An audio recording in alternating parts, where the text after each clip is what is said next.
It's 12 noon in the East. It's Carm Capriato on the Remarkable Results Radio Podcast Network and the weekly live Town Hall Academy.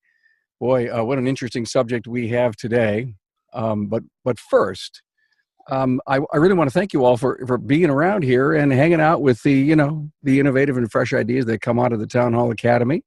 It's the only automotive aftermarket weekly live show that gets repurposed as a podcast by next Wednesday. And speaking of next Wednesday, how about this past Wednesday? We put out our Town Hall Academy on communicating between the service advisor and the tech. It was really, really interesting. There's a ton of great takeaways from that. And of course, this one, episode number 54, is coming out for next Wednesday. So anyone in that, wisdom commute, that traffic jam commute, you'll be able to hear this if you miss it.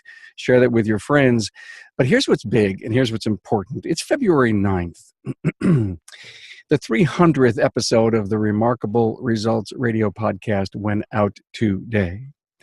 And it is an incredible achievement, I have to say, and it couldn't have happened unless it was from everyone who listens and everyone who came on to pay it forward.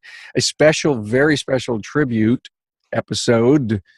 Greg was with me on it, and I had 7 podcast alumni that asked me questions. And so for the first time ever, I sat in the interviewee seat, and it was the longest episode I ever created. So find yourself an hour and a half to listen to this, maybe over 2 or 3 chunks of time.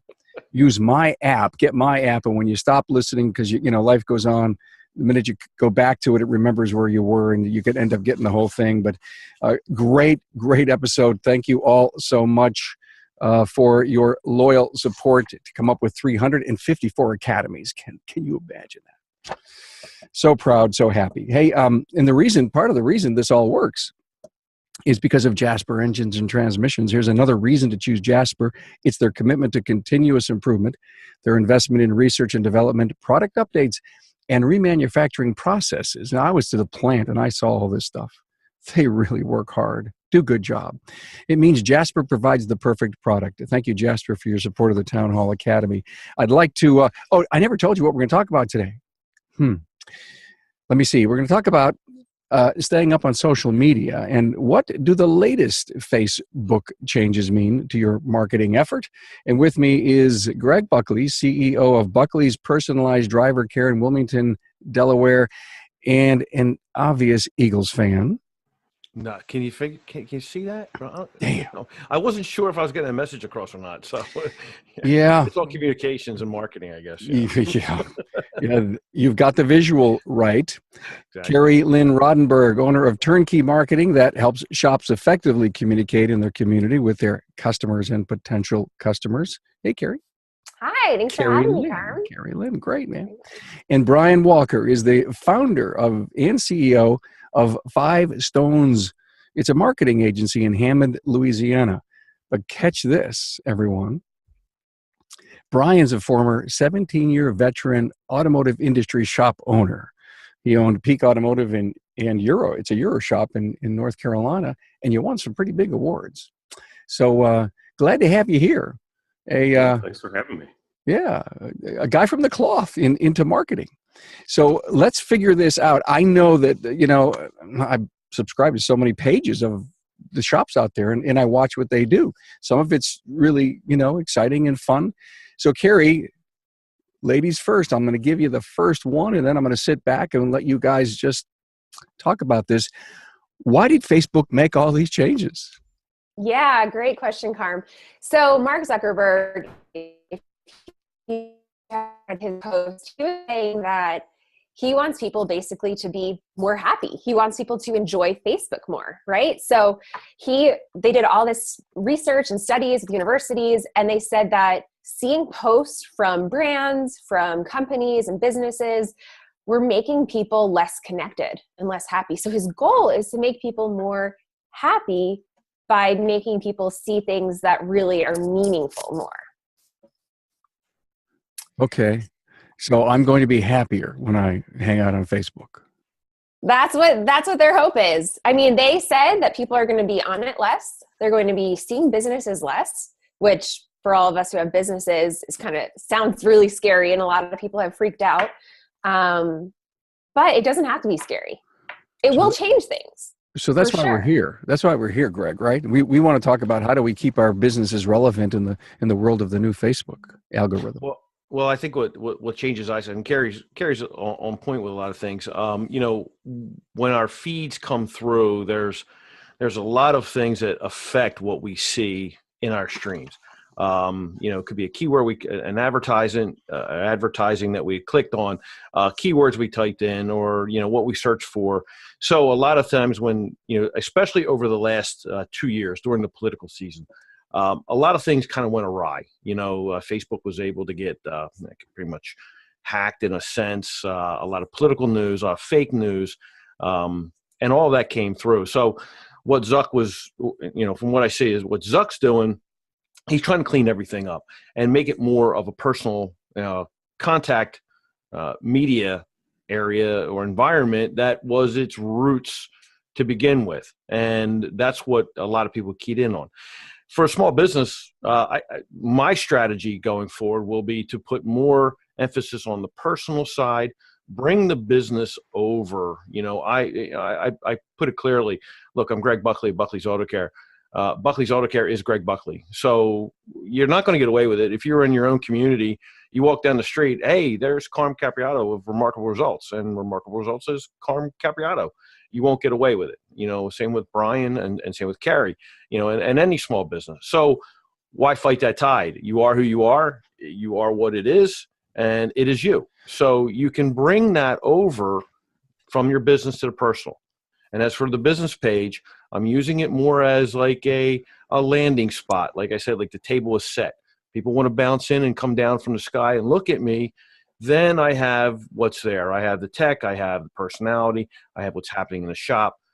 A little different dynamic, but actually, I think it's actually easier for a shop owner or small business to actually jump in and control both pages or both angles. So. Got it. I do want to bounce out. I'm sorry, Carrie Lynn. I do want to bounce out on that sense of community, but I wanted to ask Brian and Carrie Lynn. You would know this because you guys are in this in a profession. Is this the first time Facebook has decided to say, "Hey, we're making some big changes"? Brian? No, we heard almost the exact same thing back in 2016. There's a link I could post it in the chat, and if you read what they said, they were saying pretty much the exact same thing, that they want the feed to be more of your friends and family than they do to be just a barrage of commercials for companies. Is this kind of like a reset then, do you think? I think we're seeing this time some things that didn't happen last time. Last time they said it and we didn't really see anything changing. Now we are seeing some things changing. Not seeing anything major, but we are definitely seeing some changes to the feed. What kind of changes, Carrie Lynn? So you're going to be seeing more people, like this has been a kind of big deal right now, is that you're seeing the same people kind of over and over, the people that you engage with more. You're going to be seeing less commercial messages, less like businesses. I mean, already it's hard to be seen on a business page, right? They say like 3% of people will see your post, 3% of your followers will see your post. So it's going to be even less. So those changes are going to affect your posting. It's going to affect how you pay for your media. Like people are going to have to be paying for their posts more, sponsoring their posts.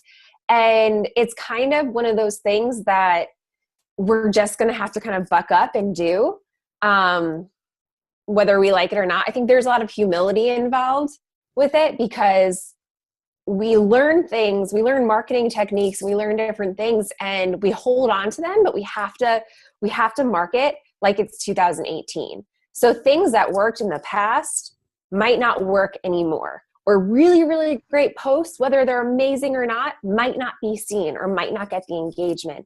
So whether we like it or not, whether it worked in the past or not, we're going to have to start playing by Facebook's rules a little more. And like you said, Brian, they've said stuff like this before, but we're starting to actually see it really take hold now. So I wouldn't just scoff it off. I would start trying to make those changes. Yeah, one of the interesting things that we have seen in the changes is actually people are spending less time Yeah. on Facebook. I think it was, gosh, I wish I had the numbers in front of me, but the number of hours cumulatively that have dropped as far as Facebook usage, it's a tremendous amount of hours, 50 million hours or something like that. But it only accounted to less than 5% of the overall hours that were being spent on Facebook. But the thing that's going to happen with that is if people are spending less time on Facebook, then ultimately that means that there's going to be less space for the business postings and for the ads. And I would love to believe that Facebook is doing this because they want us to be happier, that it's truly, for our own good. But, call me a skeptic. I believe that they understand that it's really for Facebook's own good, because the more of these messages that people see, and the more just mind-numbing scrolling that people do that is proven to decrease a person's quality of life and their mental health, the more people are going to eventually start getting away from spending time on Facebook. I hear it all the time, especially with some of the younger generation, that they don't get on Facebook because of all the drama. They would much rather spend their time on Instagram. And now Facebook, of course, owns Instagram, but still they have to protect what they've built in Facebook. So when they're making a change like this, they're doing it for Facebook, not for us. Oh So yeah. are they doing it for the sheer revenue? That if businesses, you had said something great. I want to look at your talking point. You said, "Hey, we figured out how to cheat the system, and we'll continue trying to cheat the system. So this will continue to be a problem." You figure out workarounds as social media experts. You figure the workaround.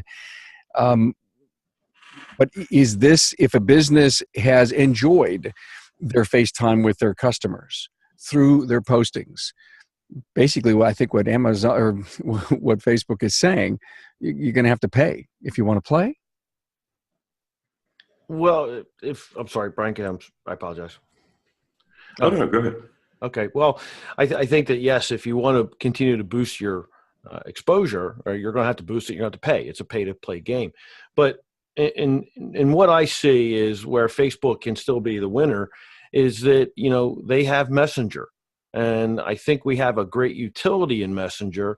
And if you craft your page the right way with building a group through it, getting people to, work with you to be, more of a one-to-one situation with it, I think you'll find a lot more success. Or at least I'm counting on that way to move, my shop as well.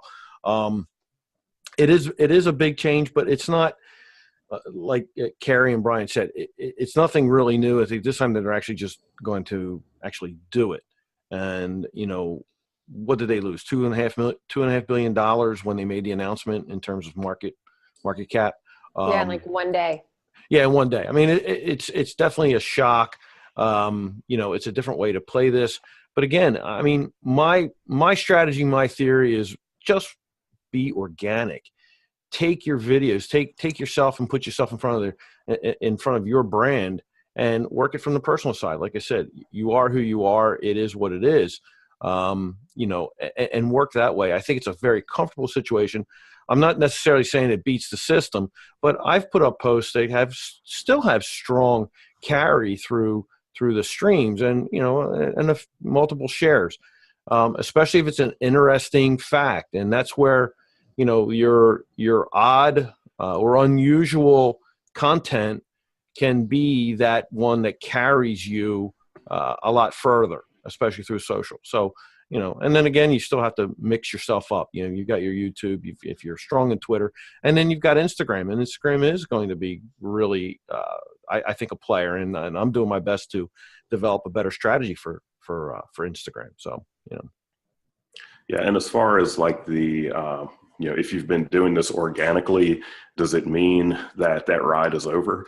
Not necessarily. There's two different types of, people that are using Facebook. I mean, a lot more types, but two, that I would define as your typical small businesses. And then you've got your influencers.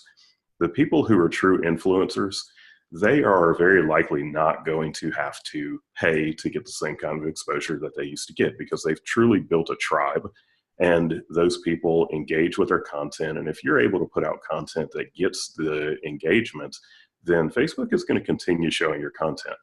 It's the people who go on Facebook and they just post something because they know I need to post something today, and they never get any kind of engagement. They are going to have to pay to get their message out there. And there's nothing wrong with that, because it is very difficult for a small business to truly become an influencer without their social media being a full-time job, sometimes for multiple people. When Facebook made this announcement, for example, Social Media Examiner, they did a live stream video talking about it. And they said that they typically get about 30,000 people that'll watch a live stream video. They got over 450,000 people that watched that live stream, and it was completely organic, which, all Facebook Live is organic right now. Question about engagement.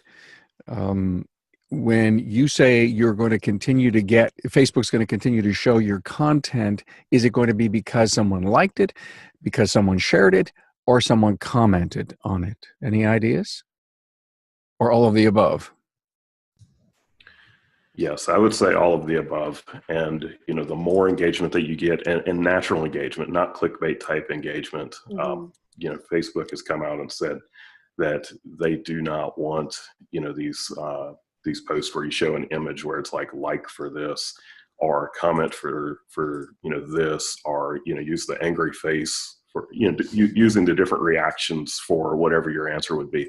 They don't want that clickbait type of stuff, but the true engagement where people are talking with you or with your brand, and asking questions and joining in on a real discussion.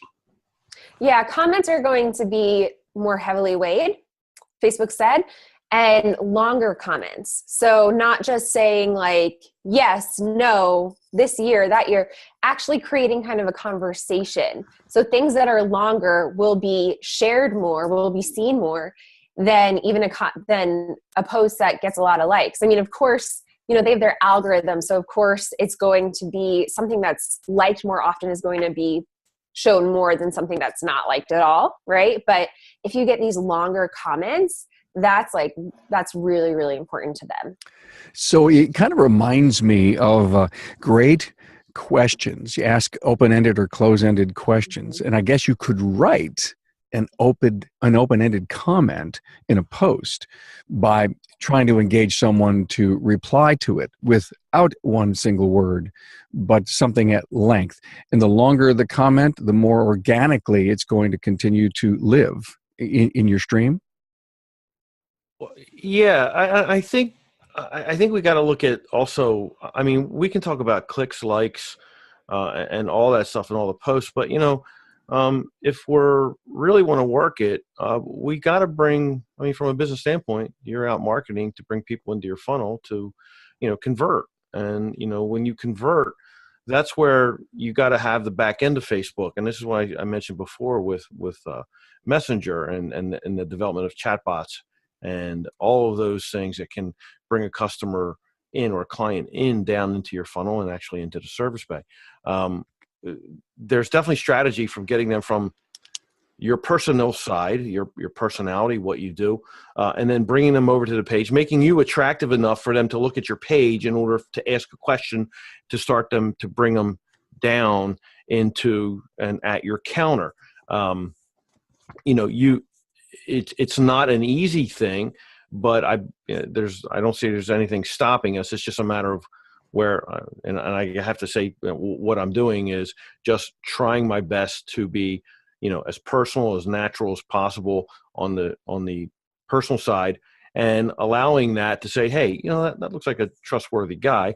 Let me go check out his business page. Well, the business page is set, and I've got great content, technical, fun, staff members, whatever that case may be, enough for them to get a question in. And then they go ask a question or go to the website. So again, you're trying to bring them in everything that you do from the personal side down to the business and into the funnel.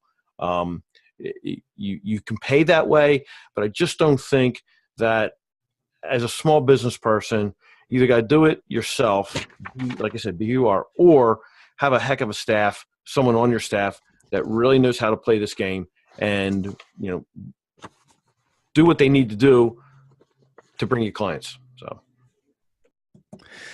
Interesting. Question to the team: personal versus business posting. I have a business page. I have a personal feed. Where should I be posting? You should be doing both. So personally, your profession.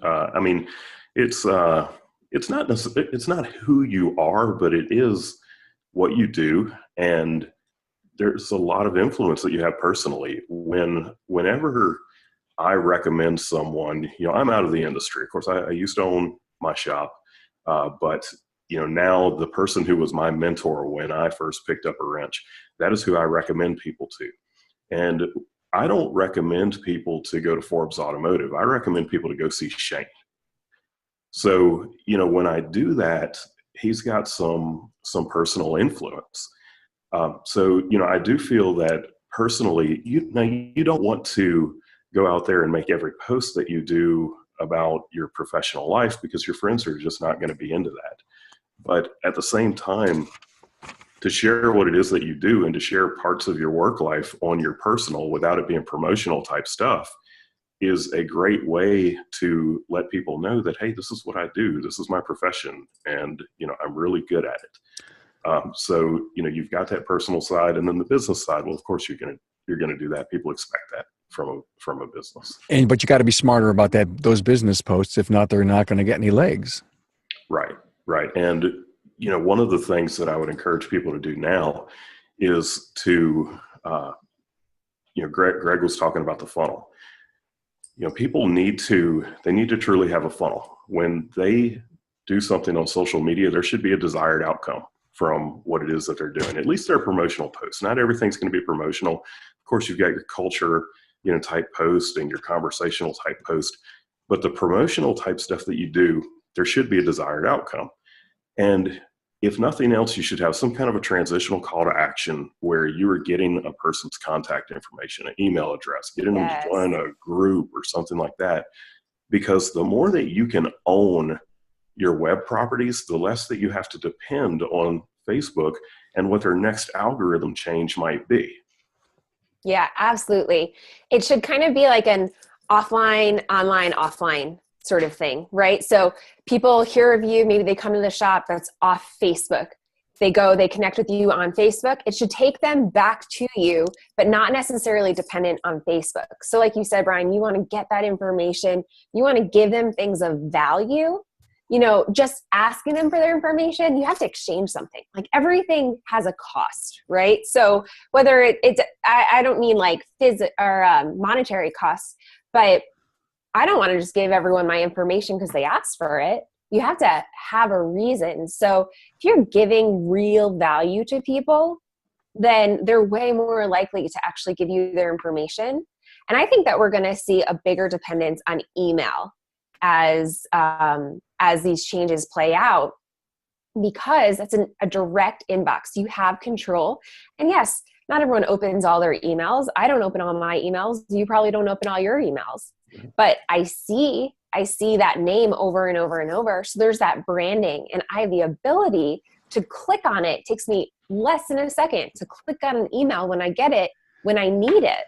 Can I ask a question? Will a prospect that you're trying to fill in your funnel from a shop owner's perspective give their email to a place they just don't hang out at, or is not even sure they'll go to?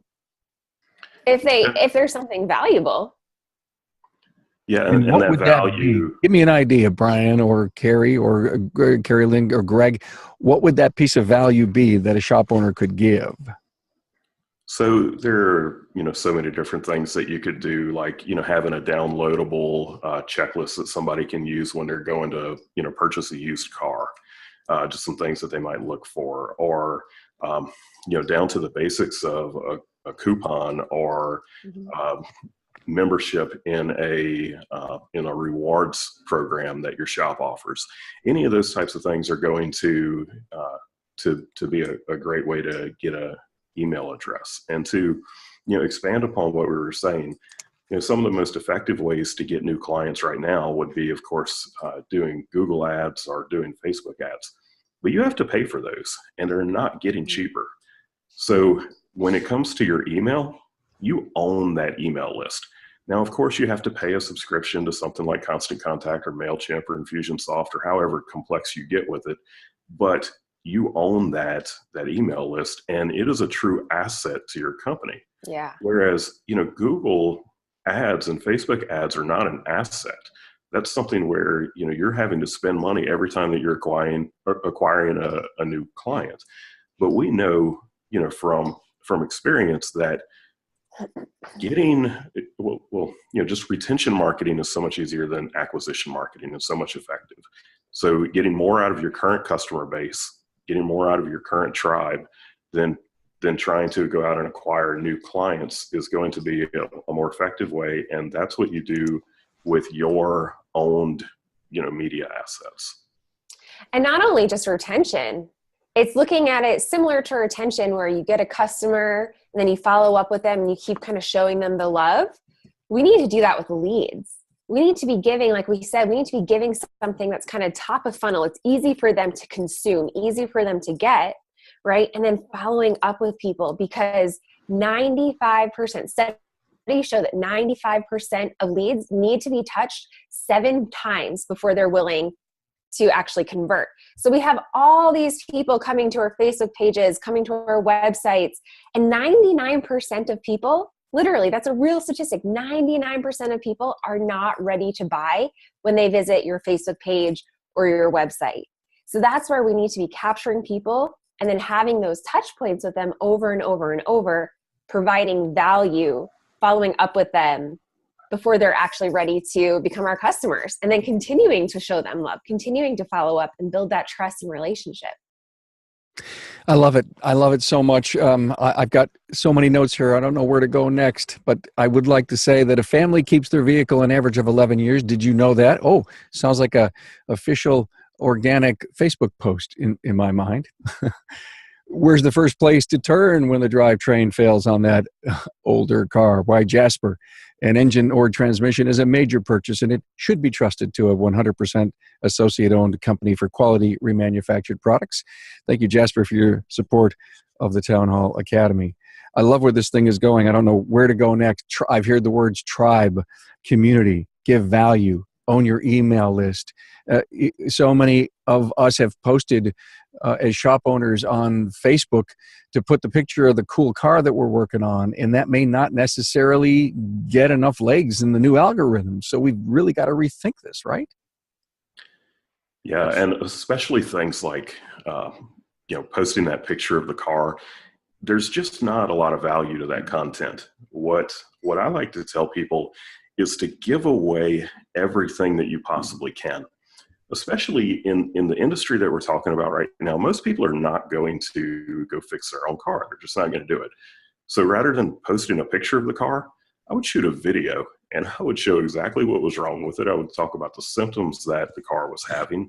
I would show, the part that was being replaced. I would talk about how you actually do it. And you know what? If you give so much value that the person can actually fix the car themselves, then great, because they're going to love you for it. And they're going to, come back to you time and time again for the things that they can't do. But content marketing at its best is giving away the best information that you have and providing as much value as you possibly can. Well, a trailblazer in that realm would be Mr. Greg Buckley. Greg, you trailblazed that for years. Well, yeah, we've done a lot with, we started with YouTube before Facebook really started to mature. And, our YouTube channel, we have over 1.6 million views, and it's amazing, like 40,000 minutes of people who watch the channel. And the videos are, they explain what we're doing. They don't necessarily make a repair out of it, although some of them we get down into the weeds on a few of the topics. But Brian's right. We want to be able, and especially on Facebook now, you want to keep a succinct topic, or make your video succinct, 1 to 3 minutes, maybe cut to the chase on a few things, show them the highlights of it. I don't personally get into showing them how to fix the vehicle because, one, I think I open myself up to a little bit of liability if I say do it this way, and it doesn't, and they don't follow the rules. So I kind of like keep it in a gray type situation. Like, okay, we're doing this, and this is how much. This is why it costs the way how much it does, how much it is. So, like, if we're doing a timing chain, we'll explain why we're doing the timing chain, what were the symptoms, what will be the results afterwards, and we'll show them details of the cylinder head that may have had to be fixed, or the timing belt, the water pump, complementary issues when you're doing it. So we give them all kinds of information, but we won't go in sequence and say, okay, step 1 through 20 on how to do a timing belt or timing chain. So that's how we limit ourselves. Those videos do get a lot of play. They get a lot of views. We do get calls. YouTube actually probably provides more leads than Facebook does right now. And actually YouTube, I know we're talking Facebook here, but YouTube is really starting to get its act together in terms of being more of a social media community with a lot of chatter underneath your videos, just similar to what Facebook's doing. But with YouTube, you have a benefit of having, Papa Google own everything. So, there's a lot of there's a lot of advantage there as well. So again, you're splitting time, you're splitting social media sites and different ecosystems, and you got to be prepared for both. But the gist is, hey man, get out there and do it. I mean, when I'm trying to coach, I try to tell people, look, if you don't get in front of this now, I mean, you're really will you close your doors? No, but you'll be at a disadvantage, and you'll have to pay a lot of people to do this stuff for you. I don't think any of us could afford to have someone come in our shop on a daily, weekly, or even a monthly basis, shoot a bunch of videos, put the production underneath of it, and come out with a reasonable cost. So you grab your phone, you do a quick clip. You don't have to be in front of it. Just highlight the content, create a little story and put it up and post it. Get used to this. This is you. This is marketing now and in the future. I love what Brian said. He gave me this note. He says, Carm, live video is king. Run and gun. Low production, authentic. Man, so Greg, true. Very true. Brian, so tell me, hey, Carm, you don't have to have makeup. You don't have to be a Hollywood star. You just got to go out and tell a story. Yeah, that's it. People, they crave authenticity. And, when it comes to that high production value video, there's a place for that. If you're going to have a video on the homepage of your website that is introducing people to who your company is, that should not be a run and gun video done with a cell phone. That should be something that's been produced nicely. But the day-to-day kind of stuff that you're doing on social media, no one can afford to do that, on an ongoing basis, and they don't have the time to do all of the production that goes into it. So, I mean, just like Greg said, man, you pull out a cell phone and you just start talking. You start showing people what it is that you're doing. You start showing them your company culture. You start adding value to it. You might get into putting an intro or an outro on something like that, which is going to be, a very, very easy, quick thing to do before you throw it up there on your YouTube channel. But for Facebook, even beyond creating a video to just put on Facebook, instead of doing that, go live with it. When you're live, it doesn't get more authentic than that. And there is no production value in going live, unless you're using like Wirecast and multiple camera angles and all that stuff, which is very, untypical for a small business. Your message is raw, right, Carrie? I mean, basically what he's saying is it's acceptable today to be normal in who you are. And what kind of content? So someone's listening to this for the first time. They've been, on the edge. Should I or shouldn't I do it? Give us a recommendation of someone taking their phone up and doing a Facebook Live. What would they want to talk about? Is it okay to talk about the business, a vehicle, or just how I'm doing, how I'm feeling today, how I'm enjoying my customers? Is it good to be personal? Yeah. Okay. So it's so good to be personal. I think that there's a few different things. Like we were saying, everything needs to have value to your customer. So we can't get stuck behind the curse of knowledge, right? Like we know about vehicles. And so we might think this is really, really cool to show someone this super like unique thing. But if 75% of the people who come to your shop are women, and they're moms and they have no time and no clue about cars, like they're coming to you not because they love cars and they're experts in it. They're coming because they need to use their car and you're the expert. So you need to like really, really think about what they're thinking about. And that's where the value is going to be. Don't get stuck behind what you want to communicate. Always stay close to your customers. I have it. I have it. You're just holding up a soccer ball, right? Well, maybe not, but maybe you're taking a video of, like Brian was saying, hey, if you need to change your windshield wipers, here's how, and the truth is the majority of people aren't going to actually change their windshield wipers. Or maybe here's why. Or here's why. That's yeah. it. Answer the why. Answer the why.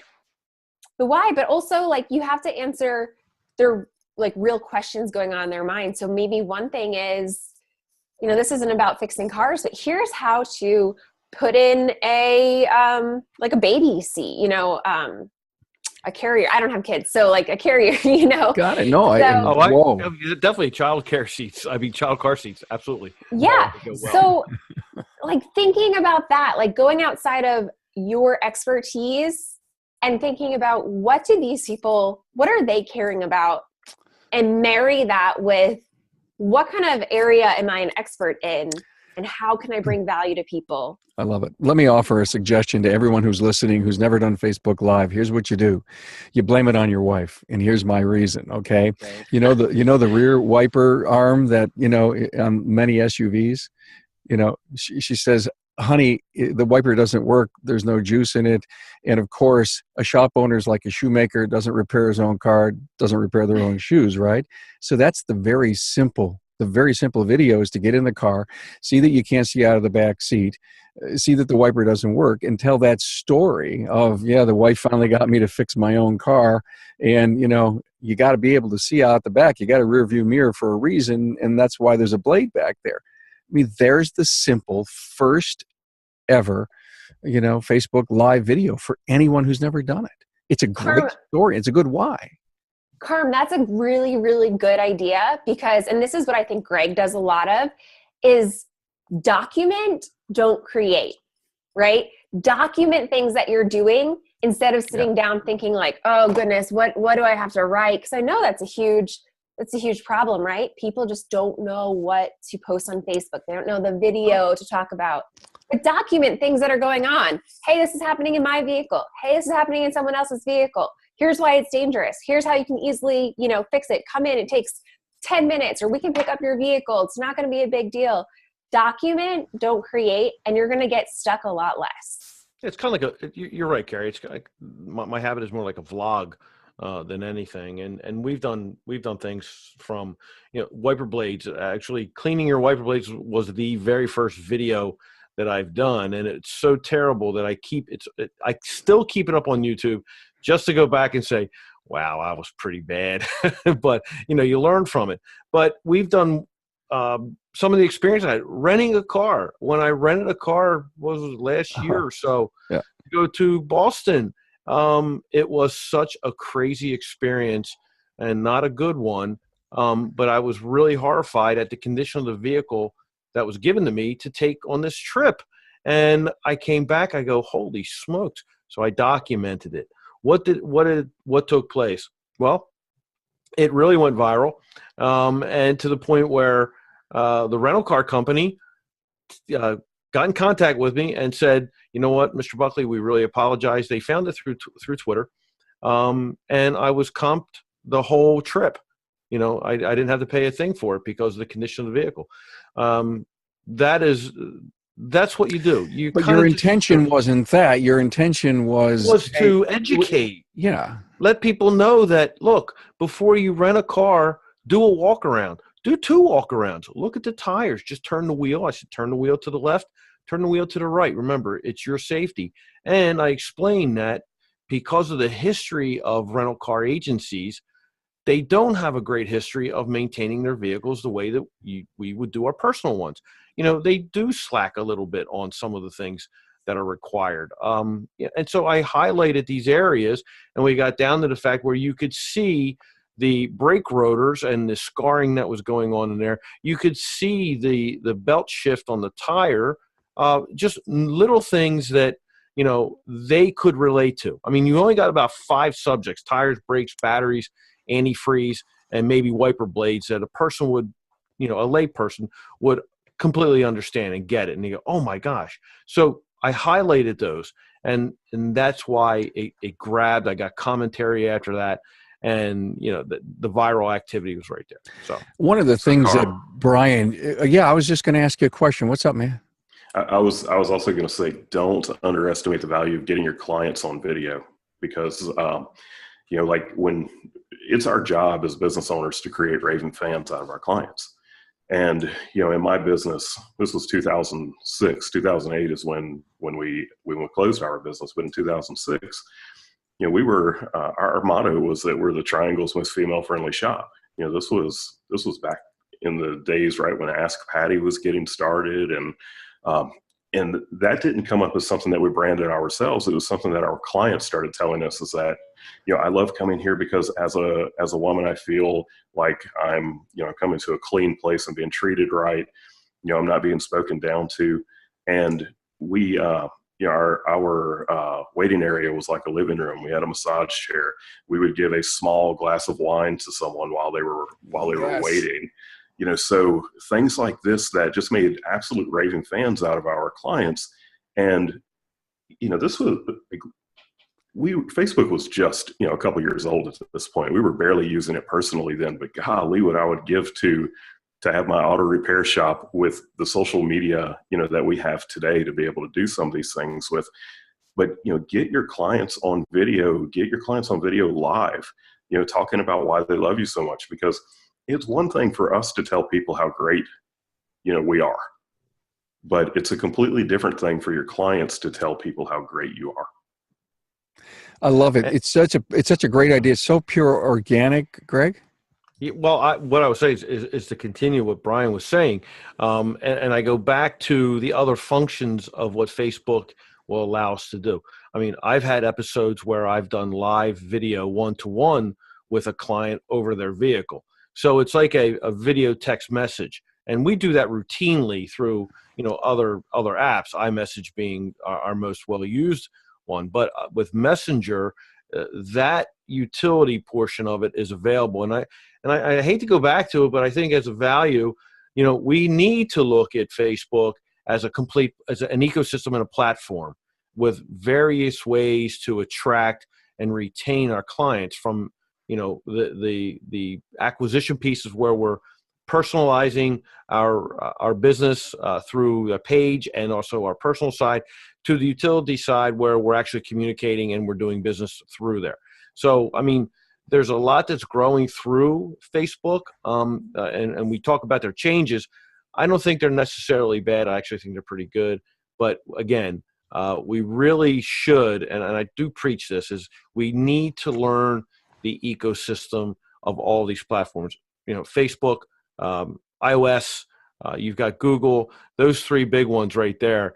That's how you're, at least in my opinion, that's how we're going to be able to take it full advantage of what's there. And what they do with the information that we run through those platforms, that's where we have to decide, okay, well, what's our privacy issues, and what's our protocols on, how we do communicate and stuff like that. So, a little different, but when you talk Facebook, I don't think we can just say it's hey, put videos up, put pictures up, let's have a chat, let's do all that. I mean, where they're working, there's got to be some other way to monetize it for us as business owners. I believe the back end is where it's at. Here's my takeaway. Must make vlogs, Greg. You said that. The vlogs, an important part of your marketing efforts. Don't shy away from it. Insert it into what you do. Look for the opportunities to flip up that phone and go live or record a video. And I believe it happens every 15 minutes in a shop today. you'll find an opportunity to get something out.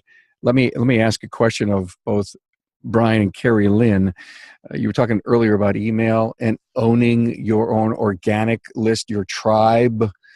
How important is really good web presence if you're trying to bring people to it?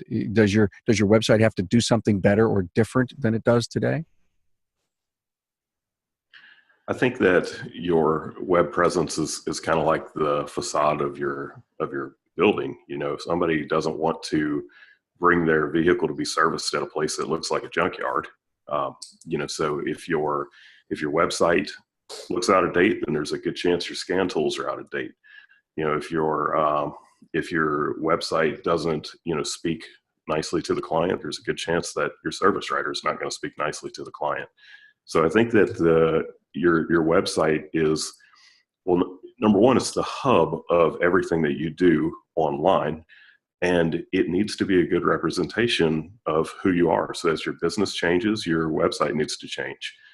When you are, you know, telling the story, which you should not be telling the story of your business, you should be telling the story of your client, you know, Yes. on your website. So it's very, very important in my mind. And, you know, as I look at what we do for our clients, when we develop leads for our clients, that is typically, you know, ending up on their website or on a landing page of their website somehow. So, you know, that is often the second impression that they're getting, you know, right behind the ad that we're creating for them. Yeah, I think your website has, you know, multiple functions, obviously. There's two things that I think are super, super important that lots of small businesses in every industry really miss, that I think would have a huge, huge change if we implemented. One is that it has to kind of pass the grunt test. So, you know, what is it, Geico? It's like so easy, a caveman can do it, right? So your website has to kind of pass that test, like so easy, a caveman can understand what you do, right? So if you confuse, you lose. If you confuse your customers, you're going to lose. We only have so much capacity up here, right? So don't confuse people. Tell them we are auto repair for this area, and we, you know, show them trust. Talk about that one thing that makes you unique, right? So make it clear what you do, what the benefit of going with you is. Okay. And the second thing that I think is really, really important that people are losing, we kind of touched on it earlier, is capture those leads. Capture them. Like I said, 99% of traffic to your website is not ready to buy. So you're paying for your website, you're getting people there, you're paying for SEO, and then you don't have, you might not remarket to them, you might lose them, you might not have those touch points.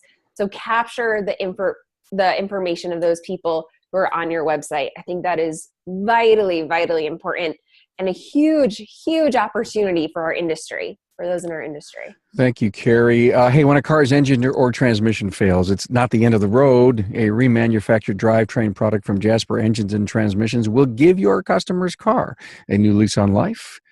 Hey, thank Jasper for all of your drivetrain needs. Thank you for your support, Jasper, of the Town Hall Academy. I think you knocked it out of the ballpark here. I think this went to places we didn't expect. I would like to go around the room and ask you all to offer up a final thought to our wonderful automotive aftermarket audience. Here's my final thought, and I have one. It's very easy. This may be, thank you, Mark Zuckerberg. This could be a very healthy opportunity for us to stop going our chaotic click bait post and whatever, and to dig down deep inside and think. I love the word organic. Get involved, build a community, build a tribe. It's all about our customer, and if all of that starts happening, we'll absolutely fall into play with what Mark Zuckerberg wants, I think.